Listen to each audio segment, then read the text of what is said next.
I'm taking just a brief moment to tell you about Anchor, which is the platform that I am using to record my podcast. Let me explain. First of all, it's free. And who doesn't want free? There are also certain tools that allow you to record and edit your podcast right from your iPhone or computer.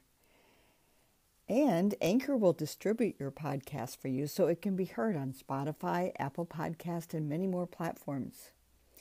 You can make money from your podcast with no minimum listenership. It's everything you need to make a podcast in one place.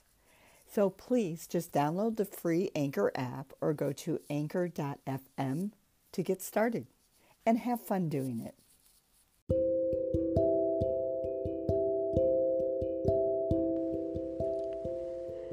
I'm super excited to introduce to you a 29-year-old CNA, Olea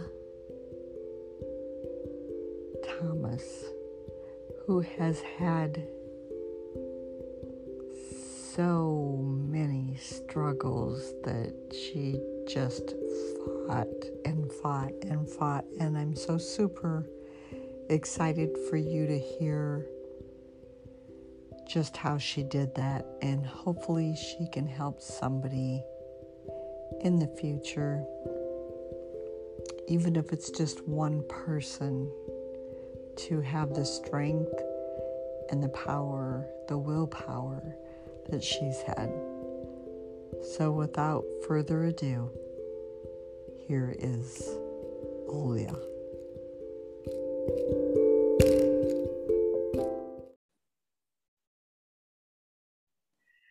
Hi, everybody. Tonight I have Olea Thomas with me. Olea has a struggle called functional neurological disorder. And she's going to tell us a little bit about her struggle, probably a lot. And I just want to go ahead and welcome her and thank her in advance for telling her story. So, welcome, Olea. Hello, welcome. So, tell me how this all began. So a few months ago, like in May, I found out I needed to have, or not May, March, I found out I needed to have an exploratory endoscopy, and it was to check as I was having a lot of GI issues. And so I struggled with something called, what is it called? H. pylori. And so we just figured I was still dealing with some of that. So this test was to basically check to see if I still have it or if there was something else inside of me that was causing my issues. Okay, so what was that called? Upper endoscopy, exploratory endoscopy. No, what they thought you still had. H. pylori. Can you explain that to us? H. pylori is a bacteria that grows inside of your stomach, and you can have, everyone has it, it's just if you get too much of it and how it hurts you.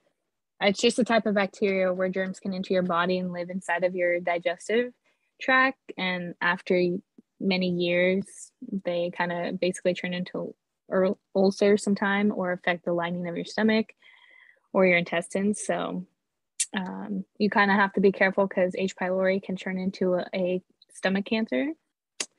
So you don't want that. So we figured it to get the exploratory endoscopy done to make sure that's not still what I was struggling with, because the process of healing that isn't easy. It's a long regimen of a lot of antibiotics, taking several times a day just to heal your body of it. That doesn't sound fun. No, ma'am, it was not. It was very, very tough. Sorry to hear that. Okay, and so go ahead from there. I interrupted you, but Um, a lot of times people want to know what things are, so I will interrupt you for that kind of stuff. no worries. Okay. Towards the end of April, we scheduled to have this surgery. With COVID, it kind of kept getting pushed back. Mhm. And so once it did finally happen, I was a little bit nervous. It was, to me, we're going during COVID, so going into a hospital is already nerve-wracking with COVID happening as strong as it was back last year and this year. And so I was already nervous, but I was also nervous that we weren't going to find answers. So I was a little bit anxious going into surgery. Once I got into surgery, I was put to sleep for them to start the whole process. While doing that, I ended up waking up out of sedation, and they had to resedate me because I woke up too soon. And so that was just waking up from that. I started panicking. I started to like cry. Like, I mean, as embarrassing as that is to say, like I was freaking out. I was like, where am I? Like, what's happening? I can't move. And so they resedated me. And when I woke up, I I was so groggy. I had so much in me that I just didn't really care. Um, I didn't feel great afterwards, and they said that's expected. I didn't realize at that time I was sedated twice. They told my friend who took me to the surgery and took me home. And I basically drove the 2 hours home. Or not drove, I slept during the entire 2 hour drive home and didn't really feel good once I got home. They said I could take like medication again, and so I took Tylenol and like my anxiety stuff, and that basically is where like things kind of got worse. I just started not feeling great even more. Um, I just had a hard time like being able to like lift my head and like stand straight. And my friend was bringing me food, and while I was talking to her, I don't really remember a lot of it, but I blacked out. I like completely fell face first into the ground. Um, So do they know what even caused that? no, at the time they didn't know. I basically just like blacked out, and they were like, okay, that's weird. And so she had my other friend, who's actually my neighbor, come stay with me. And my neighbor ended up staying the night with me. She left for a little bit to go get some stuff to stay with me, and I passed out again. But the second time around, when I blacked out, I hit my head. And so I just felt even worse like the next morning, and I couldn't really do much. I was really nauseous and sick and just really out of it. I called my doctor. My doctor said, you were sedated twice, that it might just take a little bit to get out of your system, but if you don't get better by that evening, to go into the ER to get double checked. And throughout That's the really day, weird because I have what do I call it? I'm sensitive to medications, period. Um, I have a low tolerance. And so I've had like 5 surgeries, and all 5 of them, they had to give me just a small amount, like, that's weird. Um, a small amount, like a 1 milligram of morphine, and that's like the size they give a baby. But then I would wake up right in the middle of surgery, but I couldn't feel anything. So I didn't freak out. They would just like see me wake up, and then they would put the gas mask over me and I would go back out. They didn't really put more morphine in me, mm, but it I'm was not, usually like maybe 20 minutes before they were done or something. oh, I I can't. mean, I don't remember a lot of it just because I did black out. I ended up getting a concussion. So a lot of that still kind of, there's still some of it that I don't remember, and that I kind of, to be honest, don't want to remember. If I'm Yeah, I being bet. honest, just because it was a scary period of time. So, and I don't want to actually remember the details of waking up in the middle of surgery and just going from there. Right. Um, but yeah, so when I passed out the second time, it definitely was a lot. I didn't really understand. I woke up in my hallway and I didn't even realize I blacked out. My intentions was to go to the restroom because I thought I was going to be sick. And I don't ever remember ever getting to the restroom. But somehow I don't really know what I hit my head on. And I couldn't stand up. Like I remember I just had a hard time once I did come out of it. I don't know how long I was out, but once I did come to, I just couldn't stand up. I would just fall back down, like everything just was spinning around me. And so definitely at this point, my roommate had only been gone like 5 minutes. And in that 5 minutes is the time I chose to have to get up. And in those 5 minutes, I blacked out. So she wasn't there till she got back. And I didn't really realize I hit my head on anything until she saw me later on and realized like I had a pretty big goose egg on my forehead. Kind of like this one I have similar to now. And so I just didn't feel better. I was really sick. Couldn't each time focus, keep my eyes open, just was getting harder. I was already shaky and just didn't do well. So I called my doctor and my doctor told me to go to the ER. I'm not sure how, but I would probably say by the grace of God, somehow my roommate and I, or not my roommate, my next door neighbor and I made it down 3 flights of stairs, even though I was super wobbly and definitely not all there. Like I did not feel good and I could tell I wasn't myself. Like trying to walk was even a process, but somehow we made it. We survived getting to the hospital. Once we got to the hospital, So can I clarify something? Sorry. Yes, ma'am. Okay. So this was after you had surgery and had been sent home, correct? Yeah, this was the night I got sent home. Okay. Okay, go ahead. All this happened within 24 hours of leaving the hospital. Okay. And how long did they keep you in the hospital after the surgery? It was a same day surgery that I just stayed for a few hours. And they like tested you, like, because like when I've done those kind of surgeries, and they're called outpatient surgeries, right? I think so. Yeah. And usually they make you wait like 3 hours to make sure that you're okay. You know, you can like hold stuff down and you don't feel too groggy. They don't usually want you to drive, but oh yeah, they still make sure that you're not vomiting or sick or anything. Did they do that? If they did that, I don't really remember. A lot of that is still a blur. I remember getting in the car to go home, and I felt really like pretty drugged up. And I know my friend said they sedated me twice, and they told her that I would be pretty groggy and tired, and just kind of what to expect since I was kind of too out of it to understand. So I didn't really think anything of it because I was out. Not till like, was it worrisome till the same friend who took me to surgery and brought me home when she brought groceries for me and I blacked out in front of her. She definitely was freaking out a little bit, like what happened? I was when you black out, are you saying that you like fainted?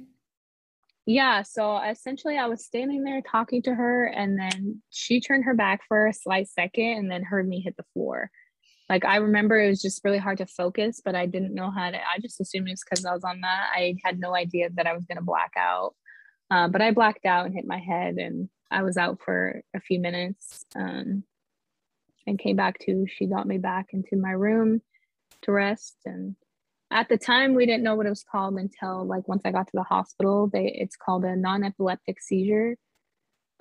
So your body is essentially, it blacks out and there's two different types of seizures. There's the ones where like you're visibly like moving, and then the more dangerous one is the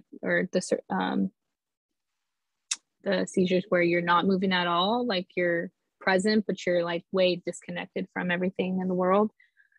So did they say what causes that? At the time we didn't know. They just basically said, well, once I got to the ER, they basically just said, we're going to hold you overnight. They did the basics, like run blood work. I was hyperventilating. I remember I was so hot. Like I was going through sheets and the gowns like crazy. And I was like, what's wrong with me? Like I would definitely, it felt more of like a withdrawal. And so they weren't sure. At the time, they thought it was something called Serotonin Syndrome, which is from like taking anxiety medicine or depression medicine on top of what I was taking.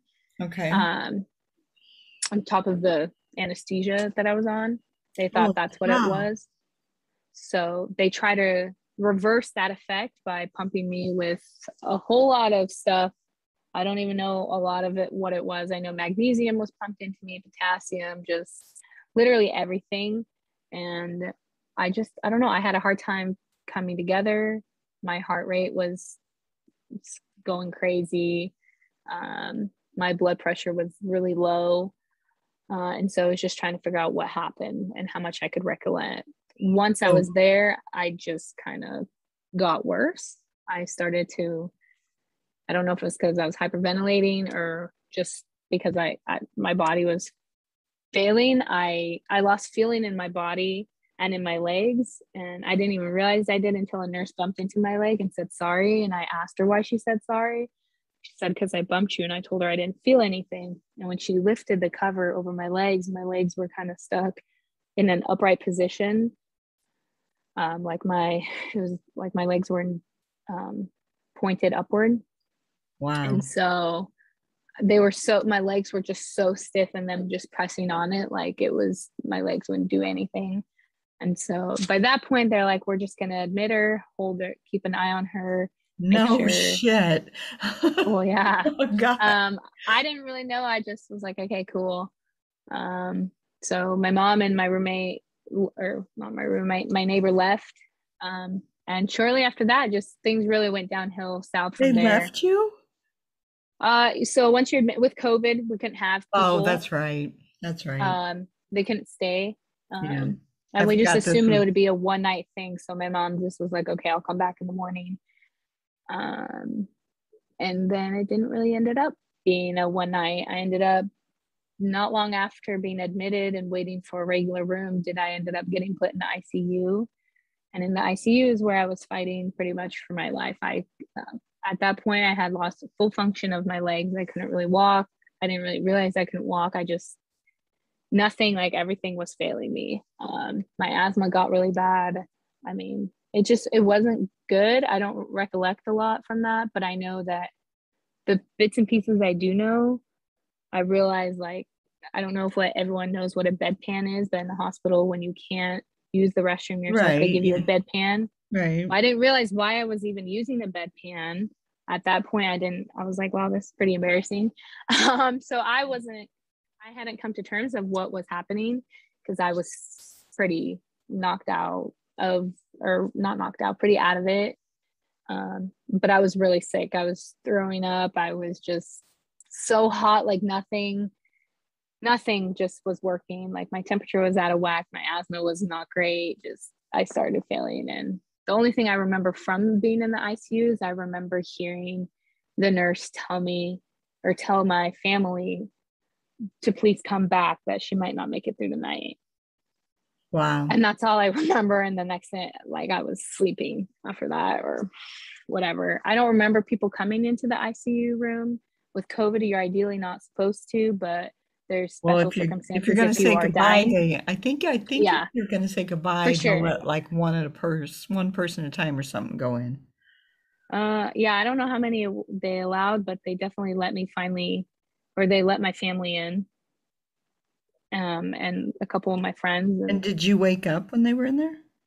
um, they said I was partially in and out of it, but I don't remember. I just know they kept telling me to rest.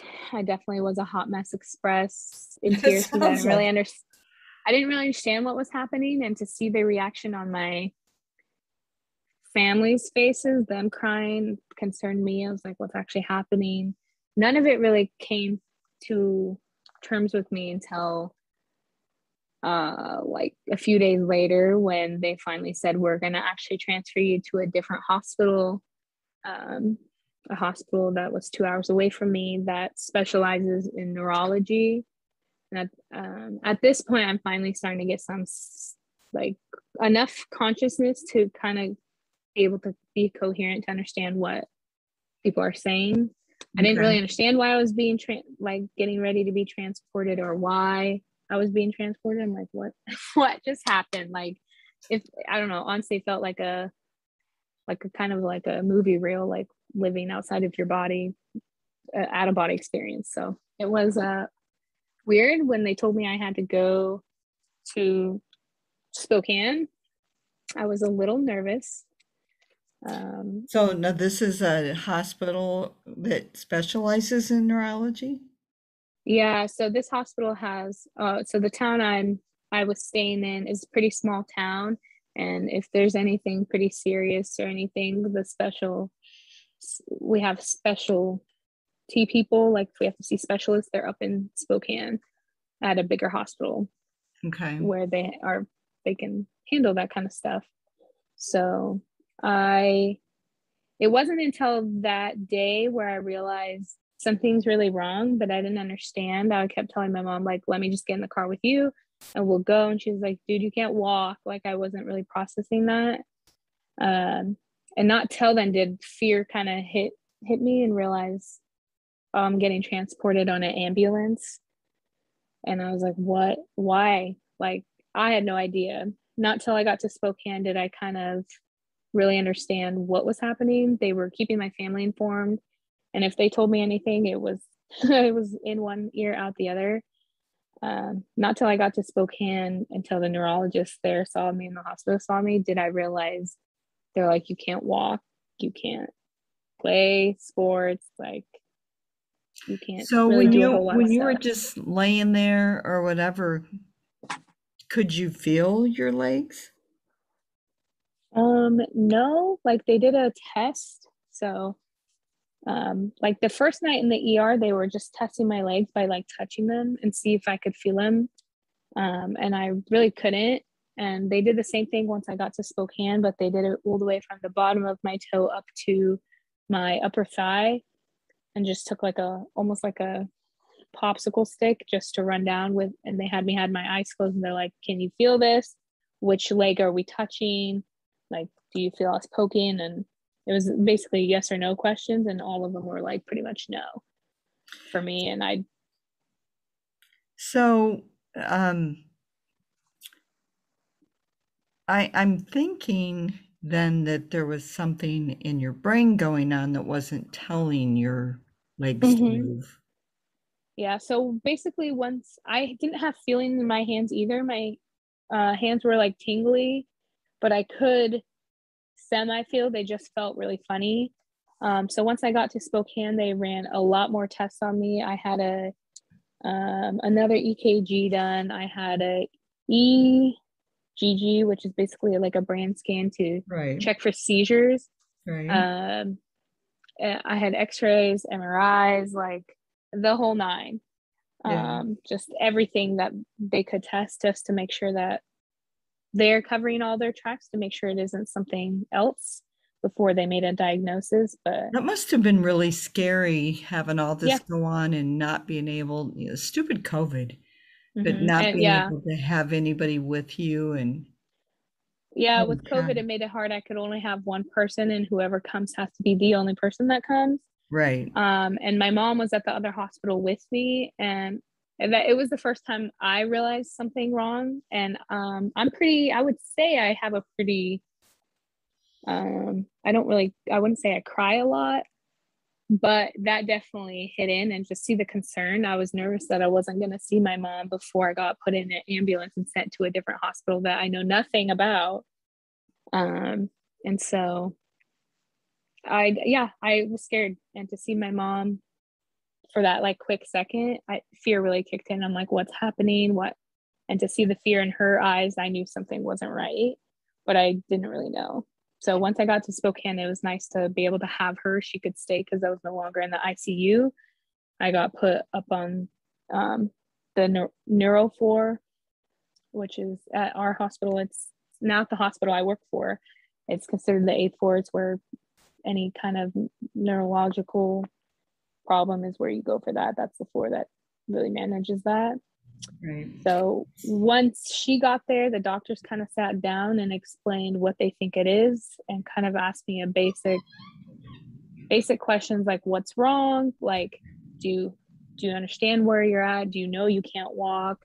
If you can't walk, like, I didn't process that. I didn't realize if I can't walk, I can't drive, I can't play sports, I can't be a nanny. Like, that none of that really registered with me. And I'm like, it's cool. Just like send me home. And they're like, oh yeah, you're not going home. So that So, was did hard they to hear. diagnose something? Yeah, so they had an idea, but they wanted to make sure once I got to Spokane that they did a few more tests just to make sure it wasn't anything. At the time, they called it conversion disorder, but it's also called functional neurological disorder. It's where your brain basically undergoes too much stress, And it just shuts um, down? and your body, yep, too much stress and trauma, and then your body just literally shuts down on you. Um, it's just basically it's a problem with your nervous system and how the brain connects with all of that and the mixed signals of it. So yeah, it instead of, I don't know, it's a variety of things can happen, and I ended up getting quite a lot of the things. I was paralyzed in my legs, or had paralysis, and then I didn't also feel that great.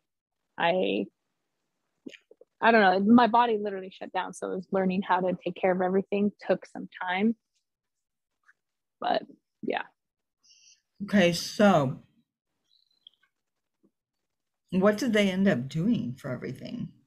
So once they told me what their idea of what it was called, it was a matter of understanding how to work with it. So I had to meet with the doctors and psychologists and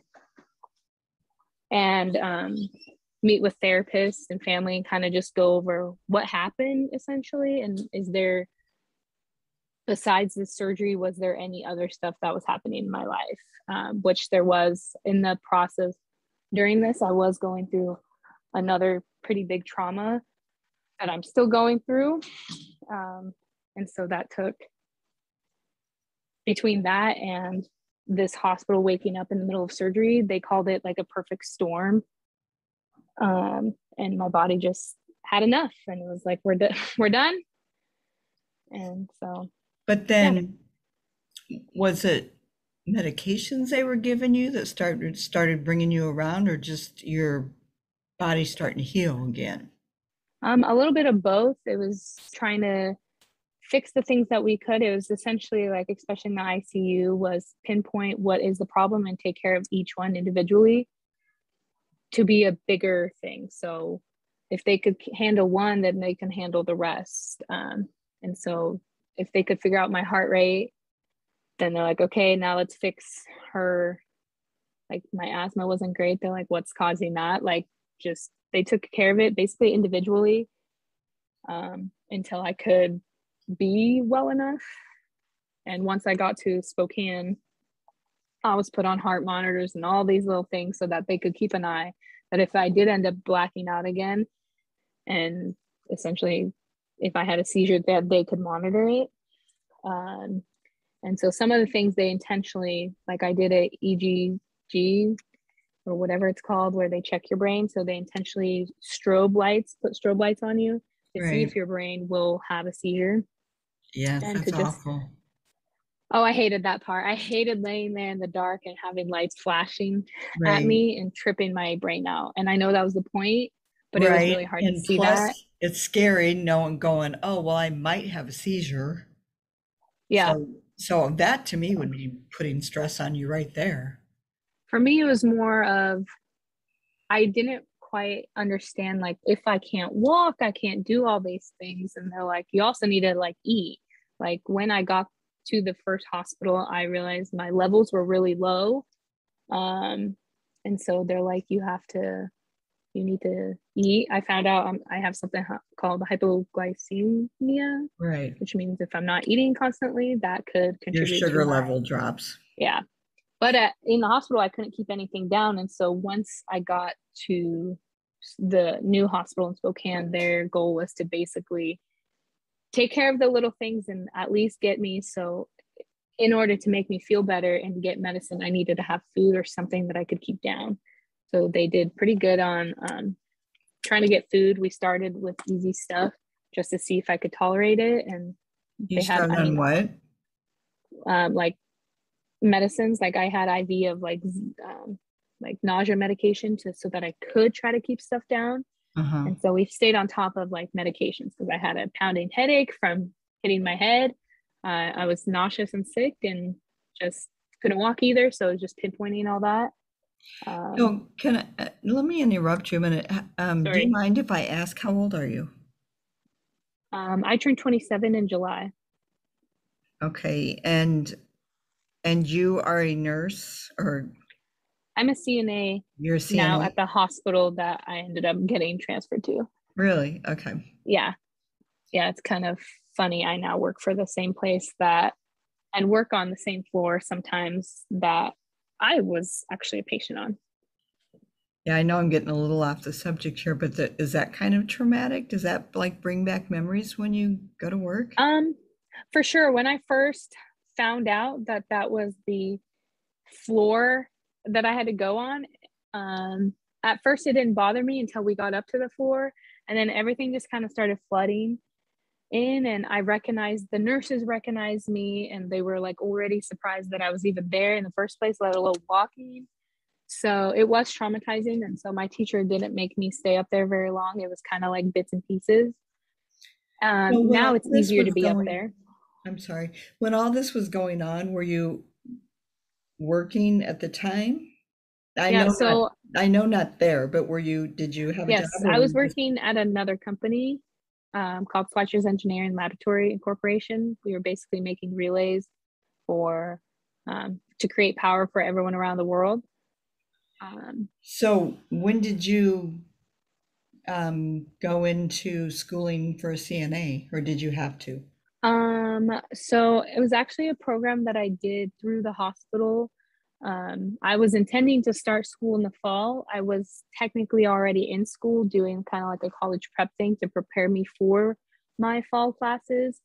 Um, and it was during then while I was in the hospital that I realized I wanted to like start now.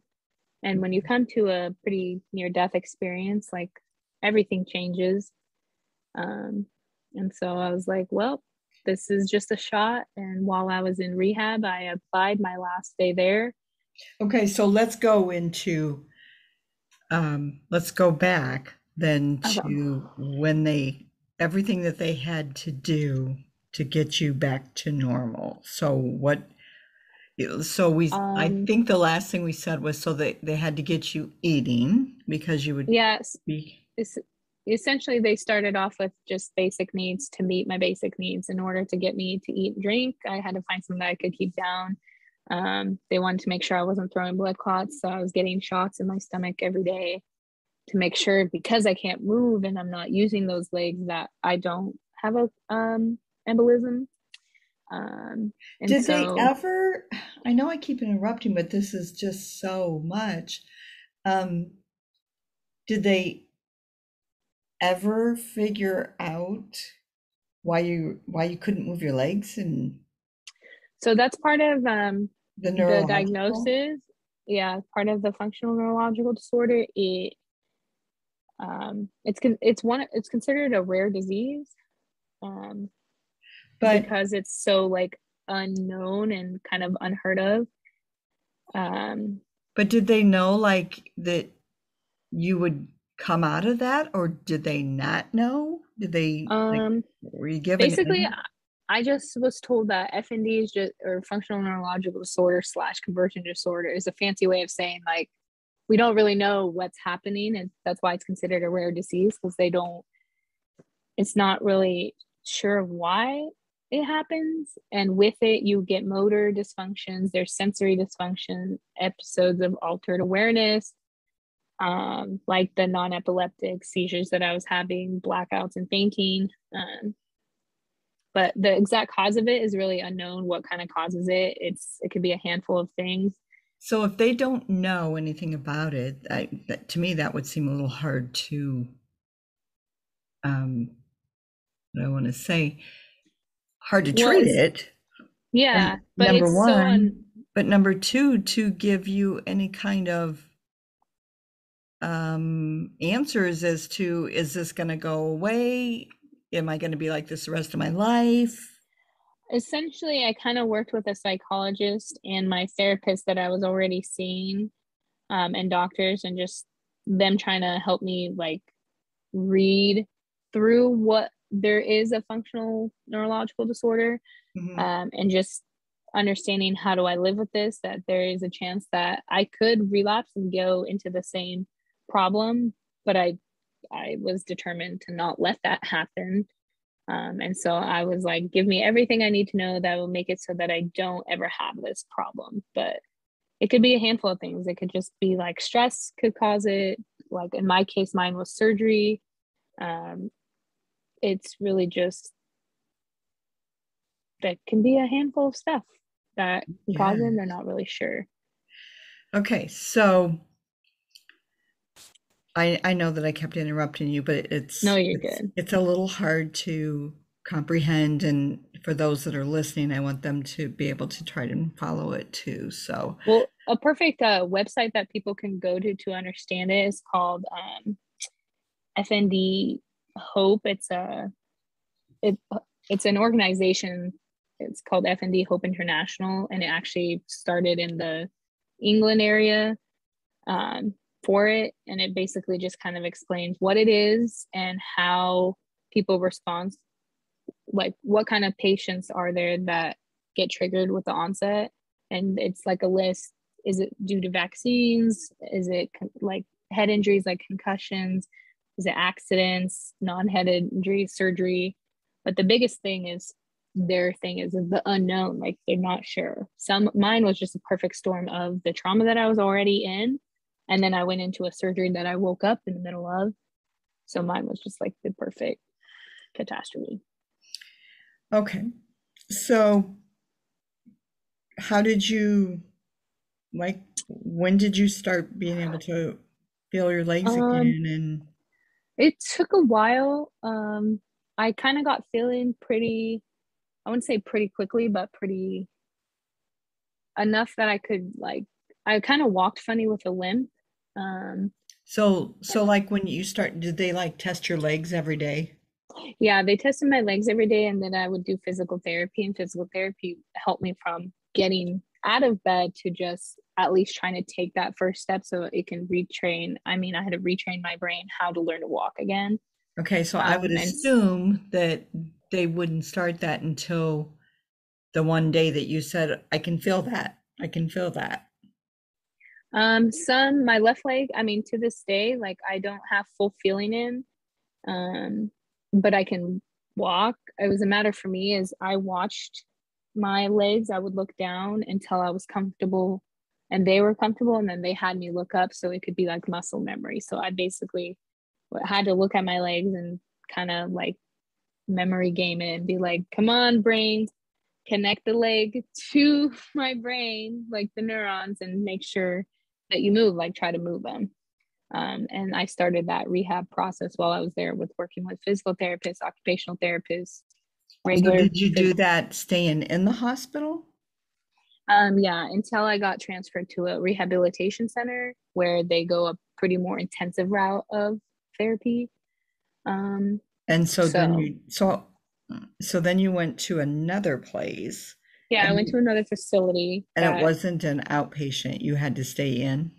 oh yeah, it's a inpatient rehab center Okay. that basically was a very like strong course of physical therapy and occupational therapy. It's more intense. Instead of getting an hour, I would get 3 hours of intense therapy, like spread out throughout the day, Wow, that you're to help my exhausted. legs.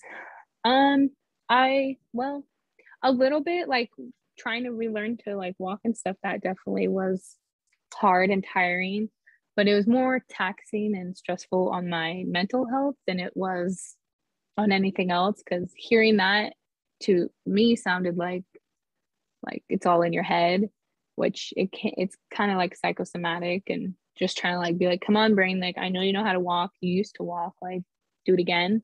It was Mhm. hard, and it was definitely, what was more hard was watching my family when my mom and aunt saw me take my first steps in the hospital. I mean, uh, like me, I was excited. I was like, yes. Like I hate asking for help. I've never been one to be good at like asking for that kind of stuff. but I Mm-hmm. couldn't walk. So I had to rely on my mom and aunt and all the doctors and nurses. And so to me, I would just be like, okay, look, I took a step. Like I would get excited. And to me, that motivated me and determined me to be like, we got this. Like, what can I do like quickly to get out of this? Like, I know this can last for a long time. There's still people in this situation who still don't walk. And Mhm. I was bound to not be wheelchair bound or bed bound. I was like, nope, I'm determined to do whatever I can. I know that meant I had to put in a lot of work, but it was definitely taxing on my brain. Or not on my brain, on my mental health. It was hard that some days to have to go from knowing what I could do to be like, oh great, I have to get cleared to drive again. I have to relearn how to walk again, to relearn how to play sports again, to relearn how to just do basic necessities, to walk just to use the bathroom. It was a little bit humiliating and embarrassing because I didn't like to ask for help. And in the hospital, you got to press a button like nurse station, like I need to use the restroom, and because I couldn't walk, someone would have to help me.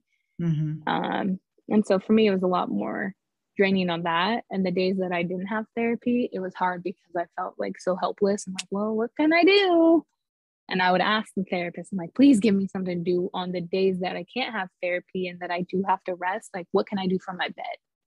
Like, and so it was hard not to pity myself and not to let that destroy me. But I mean, I'm not gonna lie, I probably cried like every day being in the hospital because I was mad. I was mad that I even got this far, and but also kind of blessed. I needed that wake up call to learn. To me, I saw it as a sign from above to slow my roll and slow down and take care of myself. If you're constantly on the go, go, go, go, go, and running from your problems, then it eventually is going to catch up to you. And in my case, they did catch up to me. It literally made me bedbound. So scary. So, and it sounds to me like did you get any of these suggestions from a psychologist, or was just this your willpower? What do you mean? When you would talk to your brain and say, no, I'm not going to give in. I'm going to do this, fight, fight, fight, that kind of stuff. Is that Uh, something that you came up with no, it's a yourself? little of my entire team of people who were helping me knowing Mhm. that.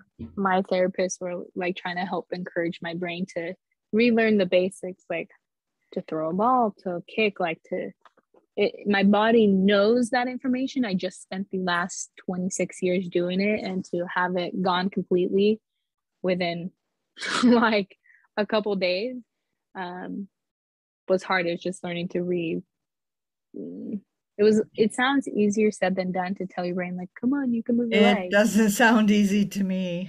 Because it was hard to try to like be like, come on, you can do it. Or on days that therapy was hard, they're like, you can do this. I'm like, I can't get the two and two together. But once I got to rehab, they did something called an electrical therapy treatment on my legs to help. um, Yeah, I know what that is. you Mhm. you can basically check it out on my YouTube channel. I put it on there. It's the process of it showing. I wasn't able to move my legs, but Can this thing basically made my nerves like basically reconnect to get my leg to move. And you can see my reaction in my video that I was surprised can you that my tell leg us your even moved. YouTube channel?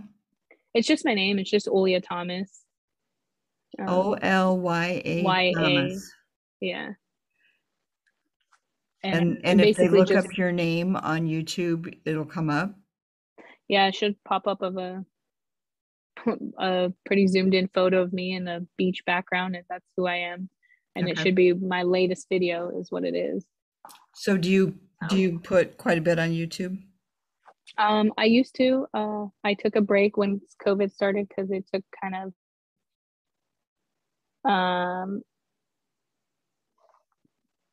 what was I gonna say? I totally just lost my train of thought. Just take a second. Oh man, I don't even remember. Okay, so you uh, used to do a lot of YouTube, and then COVID started. oh yeah, COVID started, and essentially I took kind of like a hiatus from YouTube. It was very hard just to see YouTube. COVID this, COVID that. It got depressing to see, and I know COVID was hard for everyone, but it was gruesome. I'm not a homebody by any means. And so it was very difficult for me to, and my mental health to like figure out what am I supposed to do with myself and my time if I'm not working. I'll tell you what, because and yes, I think everybody has, in one way or the other, been affected by COVID, some obviously worse than others. I am not a person to lay around at all. And between the radiation and me getting COVID, now I didn't have COVID like a lot of people did. I didn't get real sick. I had like a slight fever, like 99 to 100 for like 3 days, which was just uncomfortable because I'd wake up, my sheets soaking wet or whatever, and I didn't feel like eating, but I knew better than like not to drink and keep myself hydrated. Basically, and then I slept a lot.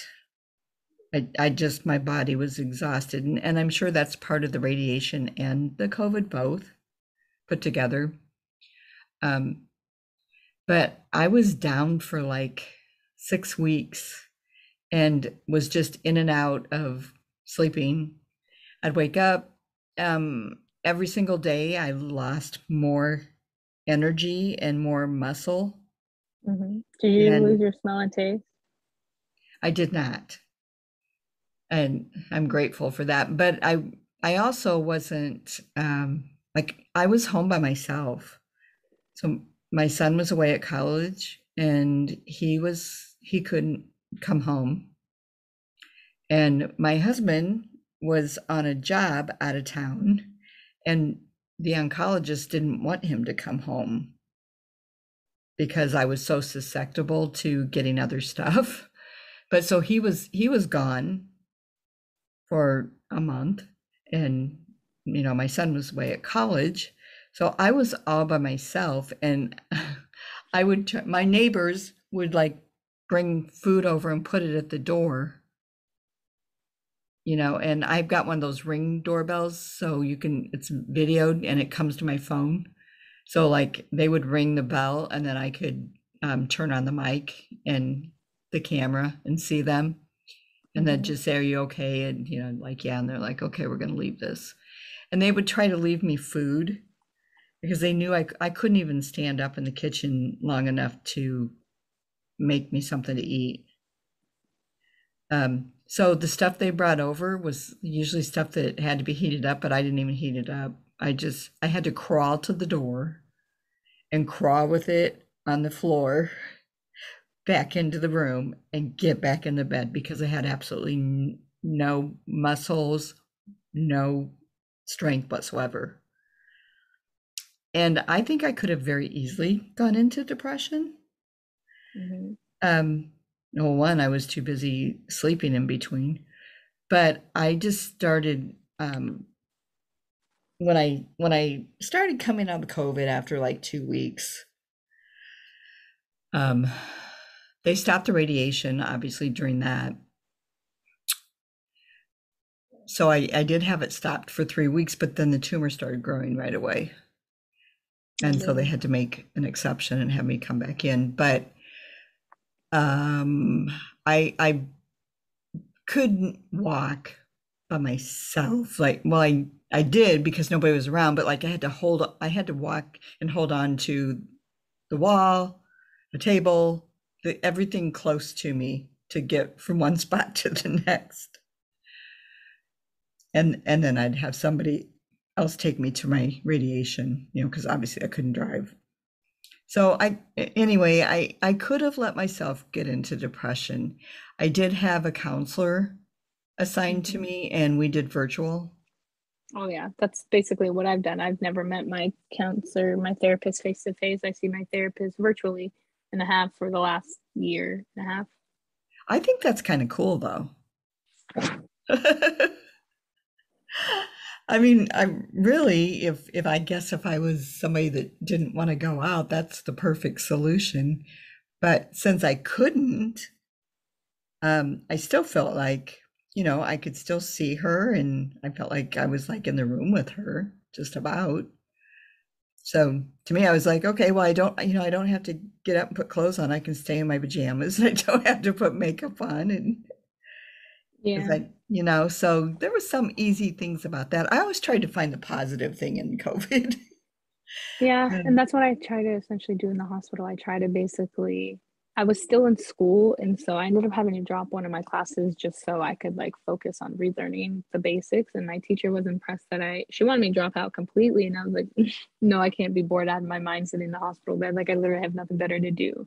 So I just try to stay like focused on school and try to remember what I could. And my teacher was really good about making sure that even though I was obviously behind in assignments, um, at first I caught up quite quickly and I ended up passing the class, like one of the highest students in that class, even wow, that's considering, amazing. yeah, considering that I missed a All that lot. you had.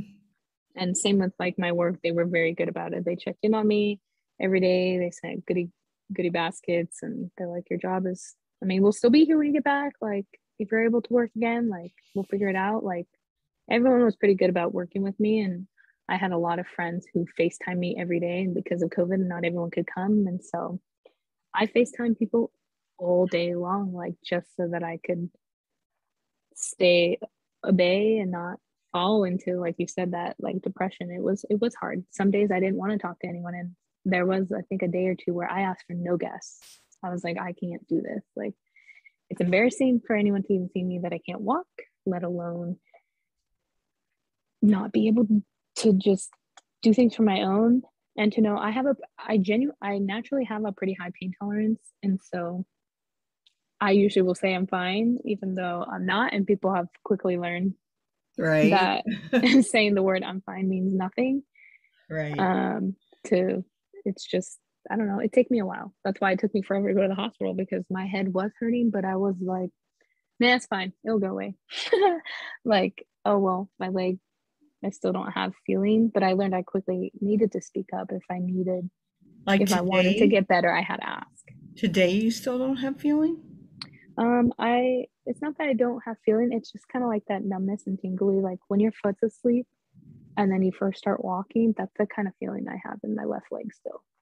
And they said that just takes time to get back.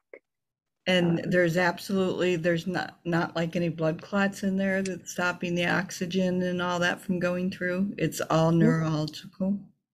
Mm-hmm. It's all just trying to get my brain to do it. So Um, it kind of sounds like there's hope there. which is why I like the organization FND. It's called FND Hope International, because hope, Mhm. I mean, you have to have hope in a situation like this.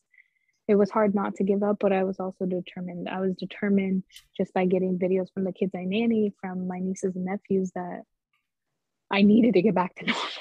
Like, I know this was a moment for me to slow down and process everything that I was going through. And I mean, some of that trauma I'm still going through to this day, but I also have grown a lot. I've learned that it is okay to not be okay. It is okay to ask for help.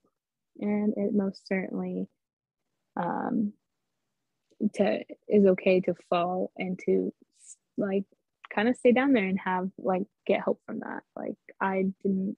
It was hard. Some days I was like, come like, what's next? It was hard not to think negatively and be like, why me? Why this? Instead, I had to. It took a while, not till probably I got out of the hospital, to change how I was seeing it. Instead of seeing the glass half empty, to see it half full and explain, what is this moment trying to teach me? Instead of why me? Why me, God? Why this? Like,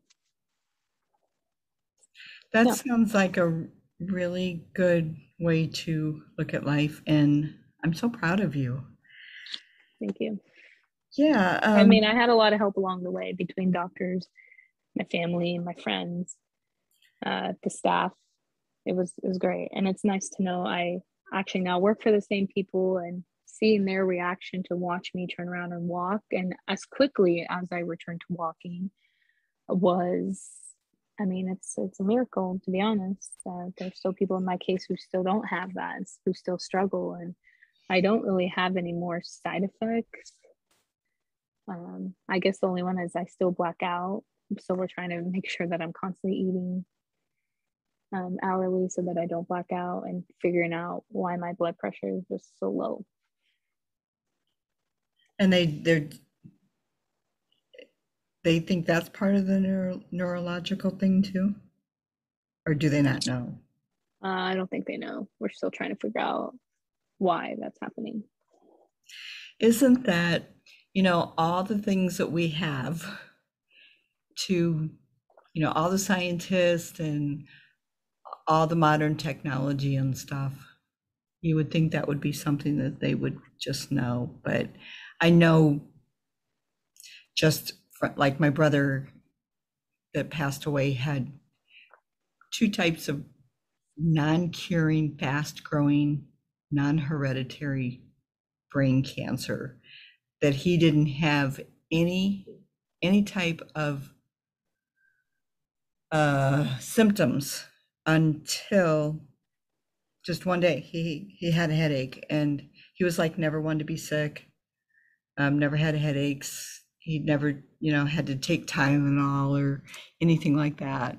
Was just always really healthy, and just all of a sudden one day he had this headache, and he ignored it like for a couple of hours, he said, and then like it kept getting worse and worse and worse, and he like told somebody about it, and they're like, why don't you take some Excedrin? And he didn't even have Excedrin because he never even had this kind of stuff, but somebody gave him some and it didn't touch it. And within a couple of hours, his vision started getting blurry. So he called me and asked me if I could come get him at work and drive him to the doctor. They took an X-ray. It was a small hospital. They didn't have MRIs. They did an X-ray, but the doctor there was really good, and he immediately called the big hospital that was in the big city, about 30 miles from where we were, and they were waiting for us. But his doctor, that we went to, like, had taken me aside and said that through the X-rays he could see that his brain was full of one big tumor, and That's what he really thought it sad. was. And then, but not to say anything to my brother. So then when we got to the big hospital, they had a neurologist waiting, and he did an MRI, and he was like straightforward. He just came into the room and said, this is what it's called. We don't know anything about it, except that it's non-hereditary, that it's fast growing, and nobody's ever survived it.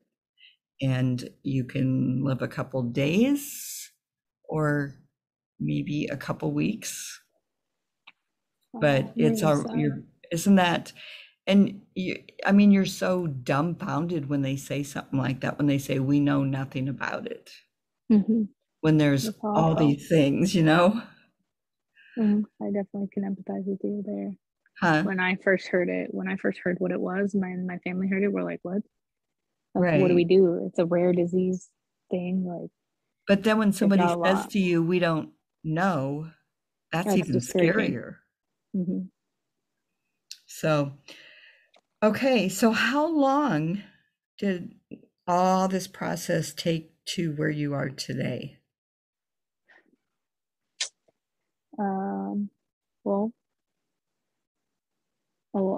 a while. I mean, to this day, I'm still working on it. I still meet with my primary doctor, with my therapist, psychologist, to make sure that I'm still taking care of my mental health and taking care of myself.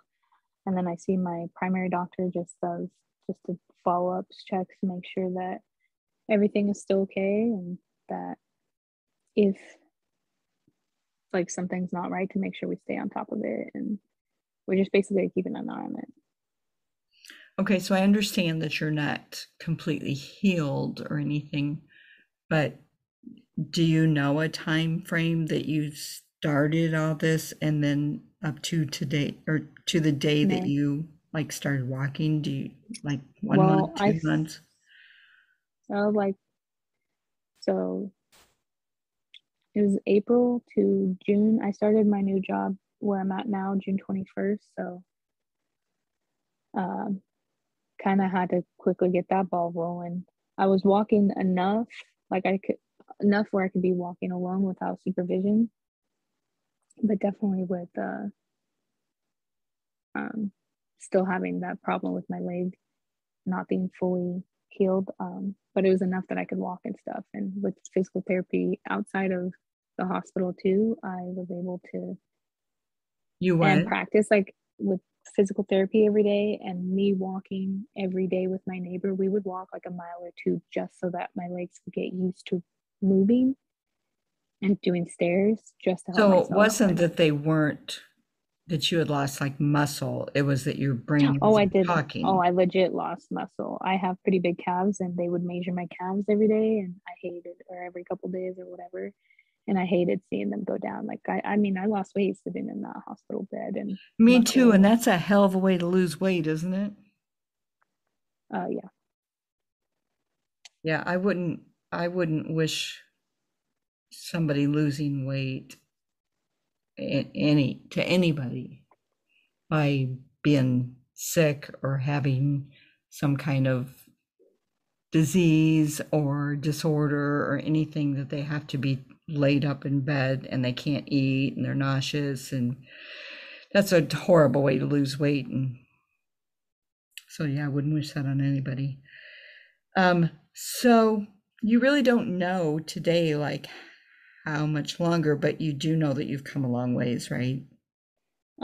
Yeah, I'm basically, compared to what I've heard, like I joined a lot of, because this is so rare, I had to kind of get creative, and my therapist is the one that told me to look into Facebook, into support groups there, just because it isn't something that's widely talked about, to find those support groups. And I finally was able to join quite a few groups and just off of Facebook. Yeah, I joined support groups on Facebook and other like Instagram and stuff. That's how I found the FND Hope International. So is that Find Hope International .com? It's fnd.hope. fnd.hope. Then what? Oops. I'm getting it.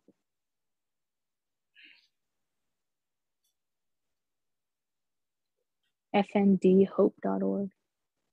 fndhope.org? Yeah. Okay.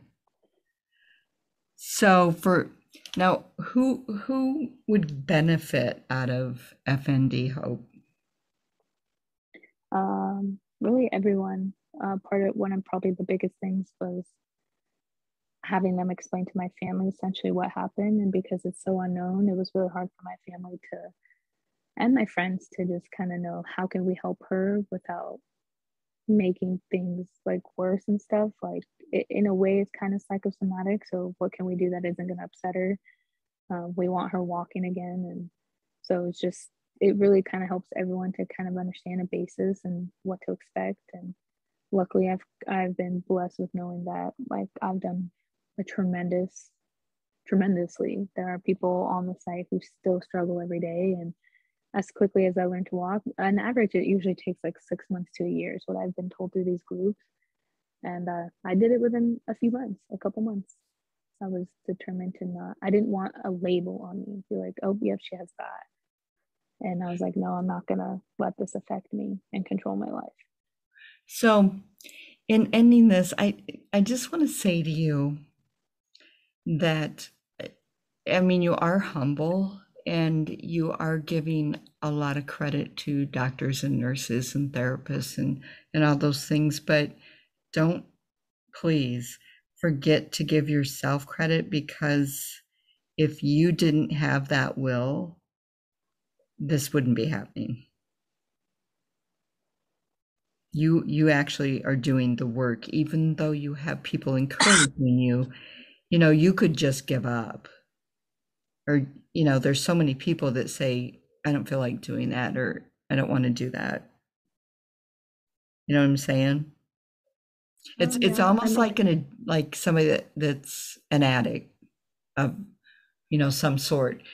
In order for them to get help, there can be 500 people that are supporting them and, are going to be there for them and tell them, we're right here when you go into rehab and we're going to be here when you get out and, blah, blah, blah, blah, blah. But that doesn't mean that person's going to go in there and do the work and get the help. That person actually has to make that decision that they are going to get better and they have to work at it. And so just remember that you are the one that is doing that. Yes, you have help. Oh yeah, I definitely. So I give mean, I yourself probably credit. couldn't have done it without the help of people, and I did need that motivation. During that time, my nephew was actually had just taken his first steps, so it was like a kind of cute. Be like my Kind of a nephew's gonna race. see.